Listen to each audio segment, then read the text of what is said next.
Hello, and welcome to my Chapter 1 recap, where I'm going to introduce you to X, give you some behind the scenes information, and also together we're going to track X's daddy issues on a scale from, oh wow, he actually loves me, to, fuck you, I'm becoming a stripper named Closure. Let's do it. This is the actual laptop that I used to write this. Okay, so we open on X in the belly of Mount Olympus. Onto the ferry, across Holy Lake, over the Sentinel Mountains, and back into the Forestian valleys, where wildflowers would be blooming about now. So X is now really into vegetation. He is pining for the forest like a dandrophile, pining for a thick stump. Redwoods could continue his exploration of Forestian cultures. Nothing stopped him. You know, he could flee, but he doesn't. And why? Because he cannot bear to fail Abraham. Spoiler alert, Abraham is X's father. And so, honey, we are already on the board. We are going to plot him at about a 3, which is needs external validation to breathe. All right. With a sigh, X turned his chin away from the light and back toward the musty corridor in the belly of Mount Olympus. All right, so now we're following X. We're back in the basement with him. Turtleneck. He pulled its itchy grip away from his throat. It seemed to tighten as an invisible leash dragged him toward the gods. There's this impending doom, right? X is on his way to the hearing room, which he sarcastically calls a berating room. And he's funny, you know, he's self-deprecating. And sarcasm is kind of like emotions bulletproof vest. And now we meet C. Apparently letters were like the hot naming trend of $7.99. All right, so C is a Mortadel. Like X, they are 50% God, 50% Noski, 100% Plan B guarantee of not getting pregnant. Yeah, but C follows the rules, right? And X, he follows vibes. So X studied language, but then he immediately fucked off to the forest like a gap year in Europe. That is gonna get him a bump up the daddy issue scale, because to Abraham, studying linguistics is akin to studying interpretive dance to spite daddy's plans for your future. We went from 3 to 8 in now a snap. X was back, standing before their bench on his well-worn mark.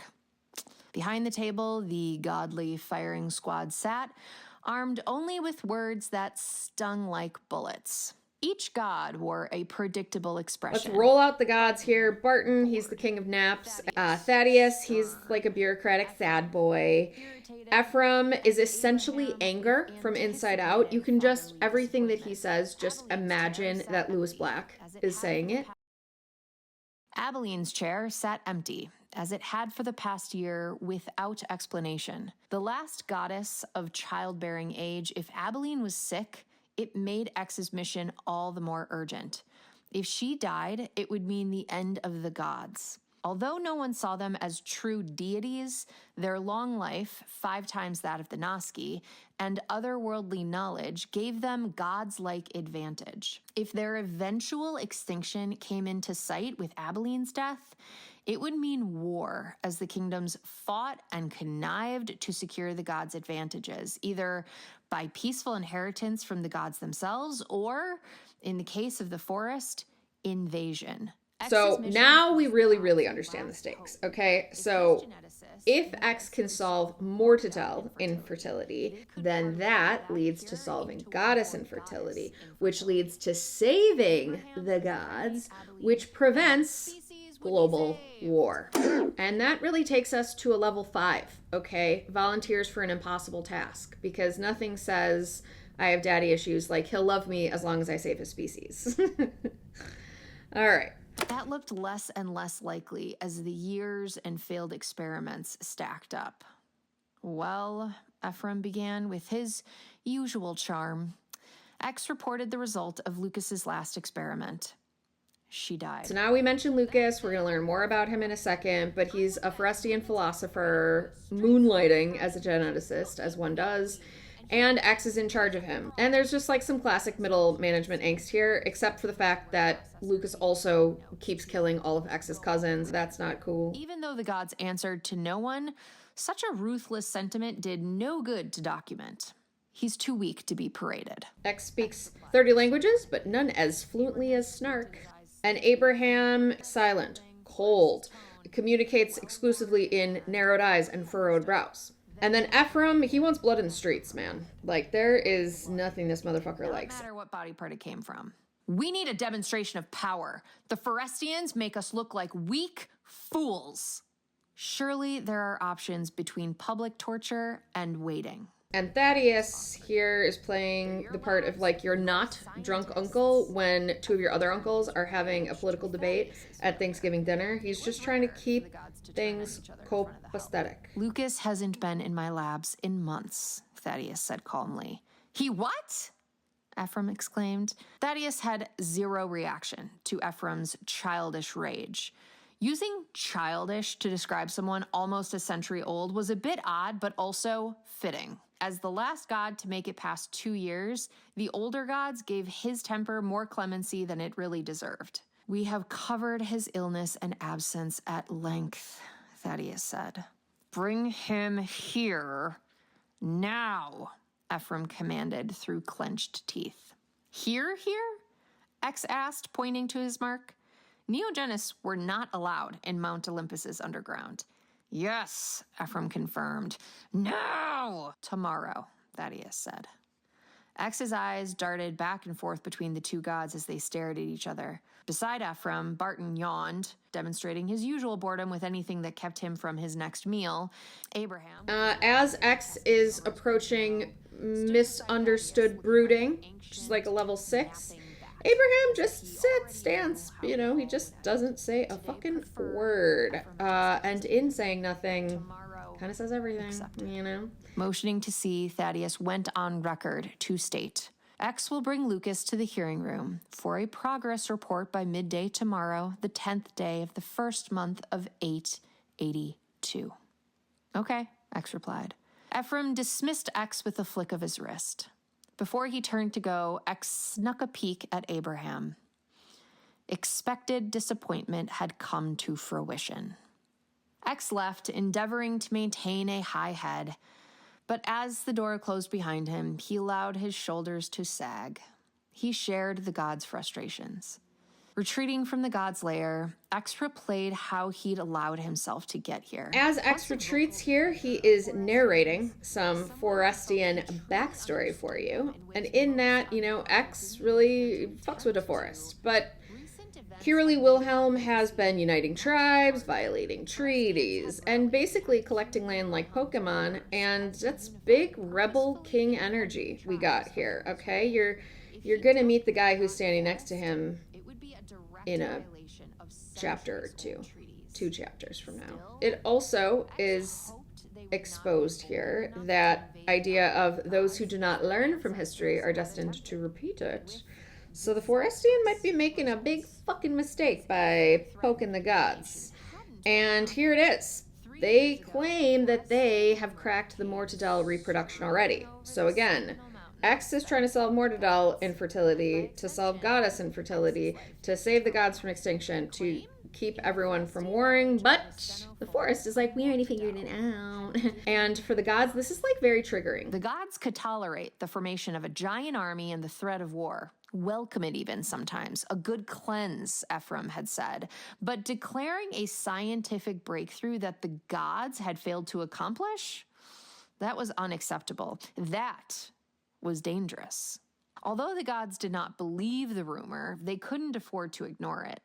If the forest had solved this, they would use it to substantiate their chosenness and rally believers to their cause beyond even the border of forest. They are not fans of this. And so they summon X, and they really, play on his daddy issues. And for a second, X actually thinks he's all the way on the zero end of the scale. Daddy loves me, like, for real. But no, they're just using him. They are using his insecurities against him. Poor X. So we are back to level 5. Volunteers for impossible task. But X loved languages and sought to become the foremost expert in Forestian dialects. You love the girls and the ale, Abraham had accused, somewhat accurately. And Lucas's now house. he's the X messenger gave of the whole direction. fucking empire, I okay? know. And he is catching Coach strays Taylor left replied and sadly to right. remind First X from that driving Miss he Daisy didn't give here, the orders to and not then kill his from coachman. The everyone gods did. in As X every slouched in his fucking father's seat on his shack, father's mission, he bar, considered how his field, passion had landed him passerby on the here. street, The Mortadels okay? rumor had transformed Everyone X from is disappointment to giving peaceful. him But guff, it wasn't enough. despite X thought putting the life he lived on the fact hold that and he is accepting doing the this appointment all would win for his father's dad, favor. you know? Would finally force Abraham to acknowledge that X's life as a translator was a worthy one. For what greater accomplishment could one achieve than saving the gods? But X wasn't saving anyone with what he'd accomplished so far. X's hundreds of Forestian interviews had uncovered only two main points. We're chosen, They are and laughing at him. fuck you. Believe it, one Forestian said. Alexander the Great united us, and Celeste rewarded us with a miracle. Makes you nervous, doesn't it, Mort? Another mocked. We solved it before you and all your fancy science could. Guess your fathers ain't gods after all. But as X explained in his first report in the hearing room 3 years ago, the only remark that truly unsettled him. So these came are the from a ladies lady of Giant Meadow who are giving finally angsty said, Amish vibes for sure, and also playing mind games like challenge veterans. And X is really the only one who understands the people of the Giant Meadow because, you see, they actually really don't like Kira Lee Wilhelm, who took over their land and now they report into him. That would be like if they all worked at the same company. And so likely that they believed it. Between the braggart claims and jealous dismissal, X's own skepticism mostly reigned. Forestians delighted in taunting the usurpers. To start a rumor for no reason other than provocation. And yeah, so the forest is like, fuck you, gods. And they're starting to do some shit. Okay, so then X goes to a stenofold, which is where this rumor came bubbling up from, and he meets Lucas. I told you you'd learn more about him. He is a philosophy professor who dabbles in genetics, and together X and Lucas, they form the worst tag team in saving the world history. X doesn't really believe Lucas, but he's also sort of like, I don't have a lot of options, and the pressure's on. You know, the pressure's on. I need daddy to love me, and I'm already at a 5. So he takes him back to the Isle of the Gods, gives him a bunch of resources, and Lucas proceeds to just kill a bunch of Mortadels and cost the gods a bunch of money. X's fellow Mortadels, and cost the Isle millions in coin. Coinciding with Abeline's departure from her council seat, the gods over the past year had become more restless for a solution, more desperate. X guessed at its source. Fear. The gods were losing something they weren't accustomed to cherishing. Time. When the carriage stopped in front of Lucas's house, X got out. And that takes us back to the present, where X is basically staring at Lucas's front door and backs away because, frankly, he's had enough of the failure and doing the gods' bidding. Stolen his freedom, snatched him from the life he loved. X balled up his fist. Why did his entire We're just gonna let existence need X to serve the gods and their make perception his way of value? up the scale here. The cultures he'd 'Cause experienced during his travels had he's taught him more than any of the frustrated. gods' books or lectures. Yet here, on the so-called Isle of the Gods, they only cared about the continuation of godly bloodlines. So myopic, so selfish. And X's only value was in his ability to communicate with those that the gods had thrown away and held down for centuries. X, shunned son of a great god, was failing. With Abraham's disappointed glare in his mind's eye, a childhood wound still raw, X turned away from Lucas's house. I'll give him a real reason to chastise me, he thought, as he walked toward the shore. Hey, the coachman yelled from his seat. Pick me up at the mount, 10 tomorrow, X called back over his shoulder. In the original version 204 of this chapter, I gave you a scene where he's going from the Isle of the Gods to Trader's Island on the ferry, and he like meets some other Mortadels and everything. I cut all that out because it was like a nice to have, not a must have. And here he's expanding on some of how he grew up. You know, I'll take childhood trauma for 1,000 Alex. Oh, rest in peace, Alex. Ferry, looking up at that castle, wondering what it would take to destroy, never dreaming of witnessing the god's extinction. Walking along the dock, merchants had filled each space with their wares. "Still accepting bookings," one screamed. Ah, right, X remembered.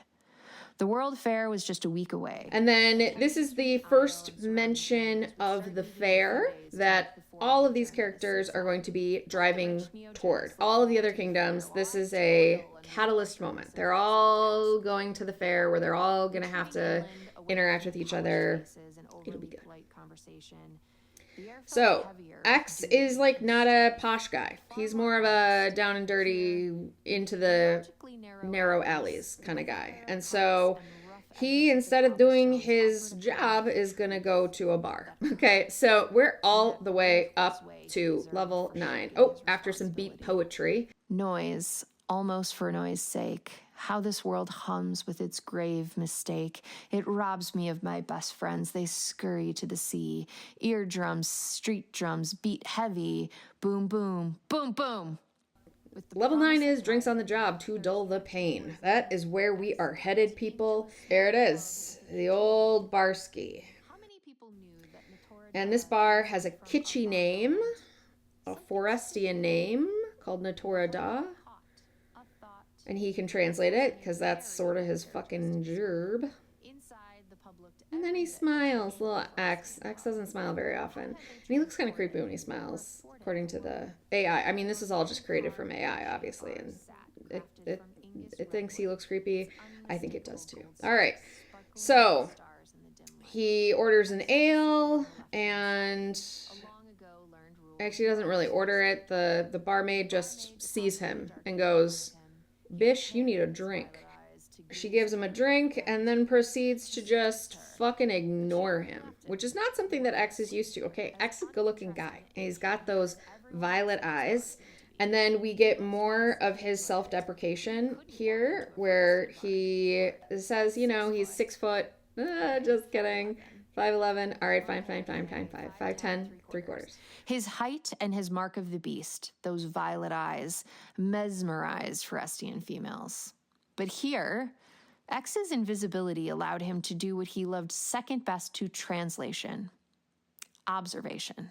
He disappears in all of the different species and the different languages. It's a real melting pot, but question is X going to be boiled alive? You know, like a, what is it, a lobster, I think? You put in the water and then you slowly boil it till it dies. Terrible.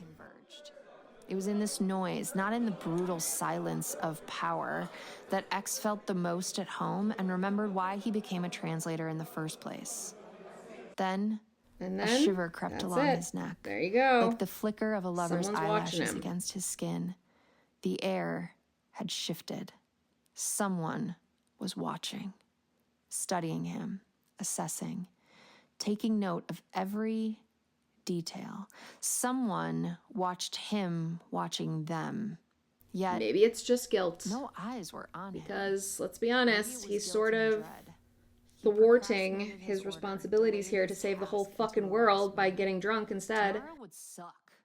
Not only because he intended to get very drunk tonight and he already anticipated his headache, but because he'd have to face not only Lucas. All right, so as we wrap up here with X getting drunk and dreading tomorrow, I think our final placement is somewhere between self-destruction in 5, 4, 3, 2, and sign up for stripper auditions. He'd drag a dying lie into the light.